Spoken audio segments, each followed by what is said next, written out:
Science special batch में बहुत बहुत स्वागत है। सो आ जाइए फटाक से, क्लास लाइव हो चुकी है। उसके बाद सभी को मेरी तरफ से नमस्ते, गुड आफ्टरनून, सत श्री अकाल, जय हिंद। आइए अपनी आज की क्लास स्टार्ट करते हैं। और आज हम क्या पढ़ने वाले हैं, तो ह्यूमन डिजीज के अंदर हमारी जो डिजीजेस बची हैं वो बची हैं जेनेटिक डिजीज। कौन सी डिजीज? जेनेटिक डिजीज, और जिसको हिंदी में हम कहते हैं आनुवंशिक रोग। कैमरा वैमरा सब कुछ क्लियर है, ऑडियो वीडियो सब कुछ क्लियर है ना? Right, yes, okay. तो जेनेटिक डिजीज को हम हिंदी में कहते हैं आनुवांशिक रोग। लास्ट डिजीज बची है बच्चा, ये हम आज खत्म कर लेंगे और कल से हम साइटोलॉजी सेल वाला चैप्टर हम स्टार्ट करने वाले हैं। राइट, जेनेटिक डिजीज क्या होती है? सबसे पहले आज थोड़ी क्लास लंबी भी होगी, ठीक है, क्योंकि आज हमें इसे कंप्लीट करना है।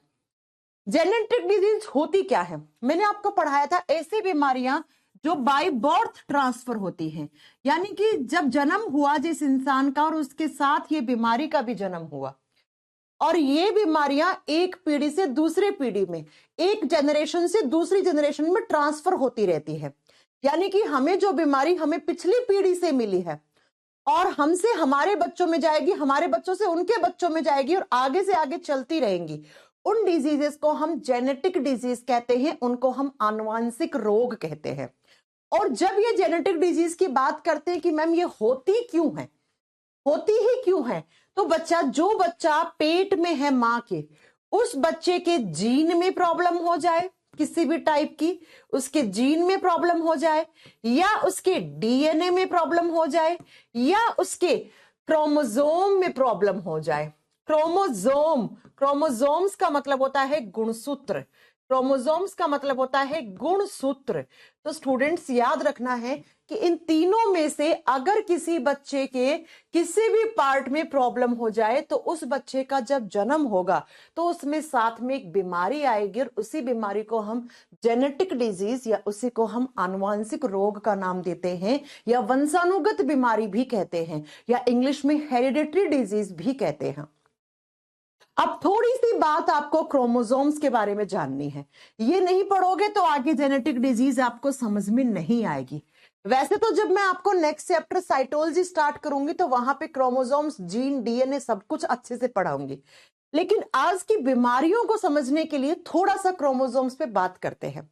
ये क्रोमोसोम्स गुणसूत्र क्या होते हैं? हमारी सेल्स में इस तरीके से थ्रेड लाइक स्ट्रक्चर्स होती हैं। कैसी? थ्रेड का मतलब क्या होता है बच्चा? धागा, धागे नुमा संरचनाएं होती हैं, इनको हम क्रोमोसोम्स कहते हैं।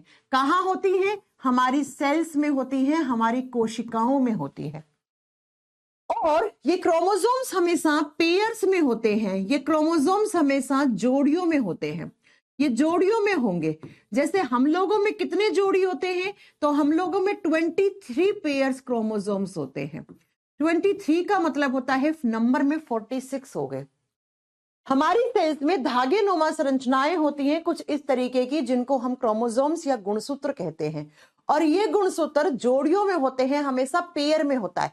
सिंगल क्रोमोसोम आपको कभी भी नहीं मिलेगा, ऐसे कभी नहीं मिलेगा आपको, विषम संख्या में कभी नहीं मिलेगा आपको कि किसी में 7 क्रोमोसोम है, किसी में 9 क्रोमोसोम है, ऐसा आपको कभी भी नहीं मिल सकता है। ठीक है, आपको हमेशा पेयर्स में याद रखना है, पेयर्स में होते हैं क्रोमोसोम्स। हमारी बॉडी में हमारी जो सेल्स है उनके अंदर 23 पेयर्स क्रोमोसोम्स होते हैं। नंबर में कितने हो गए? 46। अब स्टूडेंट्स ये क्रोमोसोम्स दो टाइप के होते हैं, बहुत ध्यान से सुनना। जो 23 क्रोमोसोम्स होते हैं ना पेयर, उनको हम दो कैटेगरी में डिवाइड करते हैं। एक होते हैं ऑटोसोम्स, ऑटोसोम्स क्रोमोसोम्स। क्या होते हैं ऑटोसोम्स? वो सुनो पहले, बहुत ध्यान से समझना, ये चीज हमेशा जीवन भर काम आएगी। ऑटोसोम्स क्रोमोसोम्स वो होते हैं जो लड़का लड़की में एक जैसे हों। जो मेल और फीमेल के कॉमन क्रोमोसोम्स होते हैं ना, उनको ऑटोसोम्स कहते हैं। जो लड़का और लड़की की सेल्स में सेम होते हैं उनको ऑटोसोम्स कहते हैं। और पता है कितने सेम होते हैं? 22 पेयर्स सेम होते हैं। 22 पेयर्स का मतलब क्या हो गया? 44। 44 क्रोमोसोम्स लड़का और लड़की के एकदम एक जैसे होते हैं, उन्हीं को आप ऑटोसोम्स कहते हो। और एलोसोम्स दूसरे क्रोमोसोम्स होते हैं, उनको हम एलोसोम्स कहते हैं। एलोसोम्स वो क्रोमोसोम्स होते हैं जो डिफरेंट होते हैं, जो लड़के के अलग होंगे और लड़की के अलग होंगे, ये डिफरेंट होते हैं बच्चा। अब कितने पेयर होते हैं, अलग अलग होंगे लड़का और लड़की में, तो 22 पेयर जब सेम हो गए और 23 पेयर है टोटल, तो एक पेयर क्रोमोसोम यानी कि 2 क्रोमोसोम लड़का और लड़की के अलग अलग होते हैं। 2 क्रोमोसोम लड़का के और लड़की के अलग अलग होते हैं। और ये क्रोमोसोम्स कैसे होते हैं अलग अलग? लड़कों में, मैं बॉय लिख रही हूं, ठीक है, लड़कों में होते हैं ये एक्स कोमा वाई, और फिर मैं लिख रही हूं गर्ल, गर्ल का मतलब फीमेल, लड़की में होते हैं एक्स कोमा एक्स। तो पता है लड़कों के क्रोमोसोम्स कैसे रहते हैं? लड़कों के रहते हैं 44 प्लस एक्स कोमा वाई। ये कोई भी लड़का है उसकी सेल के अंदर इस तरीके से आपको क्रोमोसोम मिलेगा, जबकि कोई लड़की है तो उसमें मिलेगा 44 प्लस एक्स कोमा एक्स। ये लड़कियों के क्रोमोसोम्स देखने को मिलेंगे। मैं एक बार लास्टली, मैं क्यों पढ़ा रही हूं, क्योंकि इस फंडे के बिना आगे जेनेटिक डिजीज आपको काम, आप पढ़ ही नहीं पाओगे। मैंने कहा हमारी सेल्स में धागे नुमा कुछ संरचनाएं होती हैं, उनको हम क्रोमोसोम्स या गुणसूत्र कहते हैं। ये क्रोमोसोम्स हमेशा जोड़ियों में होते हैं। हमारे बॉडी में 23 जोड़ी, टोटल 46 होते हैं। इनको हम 2 भागों में बांटते हैं। एक ऐसे क्रोमोसोम्स जो लड़का लड़की में एक जैसे हैं, उनको ऑटोसोम्स कहते हैं। कितने? 22 पेयर, यानी कि टोटल 44 क्रोमोसोम्स एक जैसे होते हैं। एक पेयर क्रोमोसोम्स लड़का और लड़की के अलग होते हैं, यानी कि 2 क्रोमोसोम्स अलग अलग होते हैं। लड़कों में ये होते हैं एक्स और वाई, लड़कियों में होते हैं ये एक्स और एक्स, यानी कि लड़कों के अंदर 44 प्लस एक्स वाई, लड़कियों के अंदर 44 प्लस एक्स एक्स क्रोमोसोम्स होते हैं। बिल्कुल सही सुना। अब स्टूडेंट्स, क्रोमोसोम्स हमेशा ऐसे ही होने चाहिए, बिल्कुल गड़बड़ नहीं होनी चाहिए, ना कोई क्रोमोसोम कम ना कोई क्रोमोसोम ज्यादा, ठीक ऐसे ही होना चाहिए।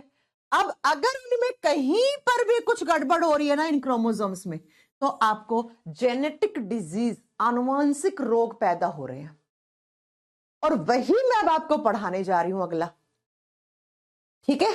तो नंबर 1 पे जेनेटिक डिजीज लिखो, कौन सी? Colour blindness. अब ये चीज नहीं समझाती तो आपको अभी बीमारियां समझ ही नहीं आती। सबसे पहली जेनेटिक डिजीज लिखो कलर ब्लाइंडनेस। बहुत बार सुना है इस बीमारी के बारे में आपने, हिंदी में बोलते हैं वर्णांधता, वर्णांधता, कलर ब्लाइंडनेस। कलर का मतलब होता है रंग, कुछ रंग में कुछ खराबी दिखने लग जाती है। जरा बात करते हैं ये कलर ब्लाइंडनेस क्या है। तो ये एक जेनेटिक डिसऑर्डर है बच्चा, जेनेटिक डिजीज है ये आनुवंशिक बीमारी है। अब बताओ जरा, आनुवंशिक बीमारी कब होती है? ये बाय बर्थ ही होगी, बचपन से ही होगी, ये बचपन से ही होगी। और ये कब पैदा होती है? इसमें क्रोमोसोम में कुछ गड़बड़ हो जाती है, इसमें क्रोमोसोम्स में कुछ गड़बड़ हो जाती है। अब कैसी गड़बड़ होती है पहले सुनो। ये लड़कों में बहुत ज्यादा पाई जाती है, 8% चांसेस लड़कों में होते हैं। लड़कियों में बहुत ही कम परसेंट चांसेस होते हैं इस बीमारी के होने के, सिर्फ 0.4% चांस होते हैं। लड़कों में ही आपको ज्यादा देखने को मिलेगा ये बीमारी, लड़कियों में सिर्फ 0.4% चांसेस होते हैं। ऐसा क्यों? क्योंकि ये जो बीमारी है ये एक्स लिंक्ड क्रोमोसोमल डिसऑर्डर है। अब इस लाइन में ही इस बीमारी का सार छुपा है। It is a x linked chromosomal disease. Hindi में लिखो, यह बीमारी एक्स क्रोमोसोम यानी कि एक्स गुणसूत्र सहलगनता डिजीज है। एक्स गुणसूत्र सहलगनता बीमारी है। इस लाइन को अगर अच्छे से समझ लिया ना, तो आपको ये बीमारी हमेशा के लिए याद हो जाएगी। It is a x linked chromosomal disease. अब कौन सा एक्स लिंक्ड? एग्जाम में आता है कि फॉलो, ऐसे पूछेगा, 4 बीमारियों का नाम देगा और पूछेगा इनमें से कौन सी बीमारी एक एक्स लिंक्ड क्रोमोसोमल डिजीज है, तो आपको वहां पे नोट करना है। देखो इसमें एक्स क्रोमोसोम में प्रॉब्लम हो जाती है। अब किसके एक्स में? आप जानते हैं लड़कों में क्या होता है, 44 प्लस एक्स वाई। किसी भी लड़के के क्रोमोसोम्स यही तो होते हैं ना, और लड़कियों में क्या होता है 44 प्लस एक्स एक्स, ये गर्ल हो गई। तो इसमें होता क्या है, लड़कों की इस एक्स क्रोमोसोम में गड़बड़ हो जाती है। ये जो एक्स क्रोमोसोम है ना, इसमें गड़बड़ हुई। अब लड़कियों में क्यों नहीं होती बीमारी, है बहुत रेयर है। क्यों है, क्योंकि लड़कियों में तो एक एक्स क्रोमोसोम में प्रॉब्लम हो भी गई तो दूसरा भी तो एक्स है ना, दूसरा भी तो एक्स है ना। लड़कियों में तो दो एक्स होते हैं, है ना। इसलिए बच्चा इस बीमारी को जनरली हम लड़कों में देखने को मिलते हैं। समझ में आई मेरी बात। तो एग्जाम में पूछेगा कौन सी एक आनुवंशिक बीमारी है, तो वहां पे ऑप्शन में ये ढूंढना है। दूसरा पूछेगा कि कौन सी बीमारी है आनुवंशिक बीमारी जो लड़कों में ज्यादातर होती है, वो है बॉय में ये ही। और तीसरा पूछेगा एक्स लिंक्ड क्रोमोसोमल डिजीज कौन सी है, आपको बताना है कलर ब्लाइंडनेस। एक्स लिंक्ड का मतलब हो गया लड़कों में तो एक ही एक्स होता है ना, और इसी में गड़बड़ हो जाती है। अब गड़बड़ कैसी, ये एक्स प्रॉपर नहीं बना, या इसके ऊपर जो जीन्स होते हैं उन्हें म्यूटेशन हो गया, कैसी भी गड़बड़ हो सकती है, आपको इतना नहीं याद रखना है। अब ऐसे लड़कों में होता क्या है, तो ऐसे लड़कों को प्राइमरी कलर में डिफरेंस पता नहीं लग पाता है। प्राइमरी कलर का मतलब होता है ब्लू ग्रीन रेड, नीला हरा लाल। ऐसे पेशेंट्स को या ऐसे इंसानों को नीला कलर हरा दिखता है, हरा लाल दिखता है, लाल हरा दिखता है, हरा नीला दिखता है ना। तो ऐसे लोगों को ना ही तो ड्राइविंग लाइसेंस मिल पाता है, क्योंकि अगर ग्रीन लाइट हुई तो इनको रेड दिखेगी, रेड हुई तो ग्रीन दिखेगी। और ऐसे लोगों को आर्मी में भी नहीं लेते हैं, रेलवे डिपार्टमेंट में भी नहीं लेते हैं, है ना, डिफेंस में नहीं लेते हैं। रेलवे में इसलिए नहीं लेते हैं, अगर आप रेलवे का फॉर्म भरोगे तो उसमें जब आपका फाइनल वो जब डॉक्यूमेंट्री वेरिफिकेशन होगा या मेडिकल होगा तब आपसे मांगेगा कि आपको कलर ब्लाइंडनेस तो नहीं है। भाई रेल को रोकनी है, हरी झंडी है, आपको लाल दिख जाएगी तो हो गया ना कपाड़ा। तो समझ रहे हो। तो ऐसे लोगों को लाइसेंस वगैरह मिलने में भी प्रॉब्लम होती है, हालांकि हमारे इंडिया में तो सबको मिल जाता है, राइट। इनको डिफेंस में, रेलवे डिपार्टमेंट में, आर्मी में, नेवी में, इनमें थोड़ा सा अवॉइड करते हैं ऐसे लोगों को लेना। तो इसको बोलते हैं हम कलर ब्लाइंडनेस। अब बच्चा क्या हो जाता है इसमें वो सुनो। जब इस एक्स क्रोमोसोम में प्रॉब्लम होती है, इसकी वजह से हमारी आंखों में, मतलब ऐसे लोगों की आंखों में एक सेल्स होती हैं जिनको हम कॉन सेल्स कहते हैं।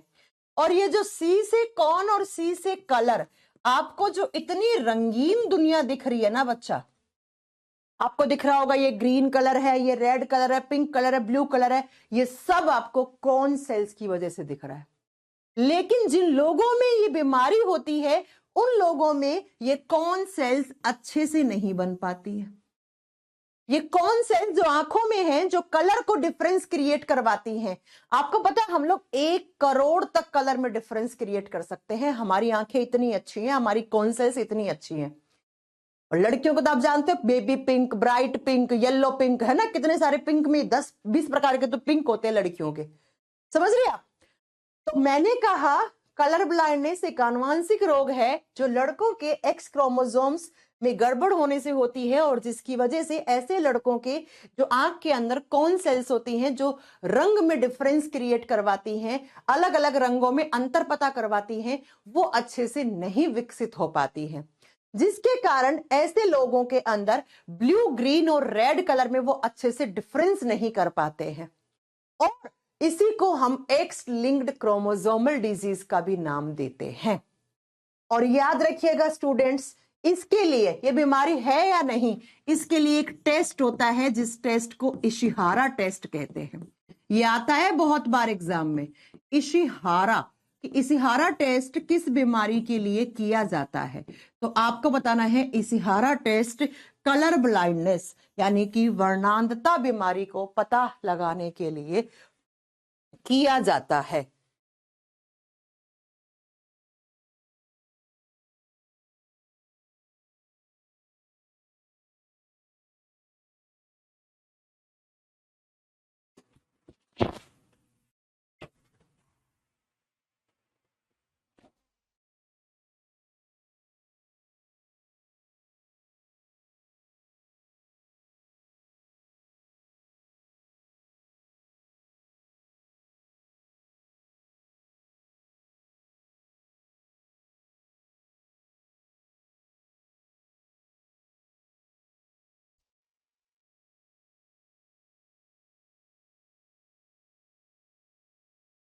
बच्चों आपके पास मेरी आवाज पहुंच पा रही है तो मैं बता दूं, मेरी लाइट अंधेरा क्यों है? प्रिंस कह रहे हैं भैया इतना अंधेरा इसलिए है क्योंकि लाइट कट हो चुकी है। ओहो, आवाज आ रही है मेरी आप लोगों तक? बच्चों लाइट कट हो गई है इसलिए इतना अंधेरा है भैया। देखो सब चल रहा है इन्वर्टर से, बस बोर्ड नहीं चल रहा। कैमरा, टीवी, माइक, सब कुछ चल रहा है लेकिन मेरा बोर्ड नहीं चल रहा ना, और लाइट नहीं।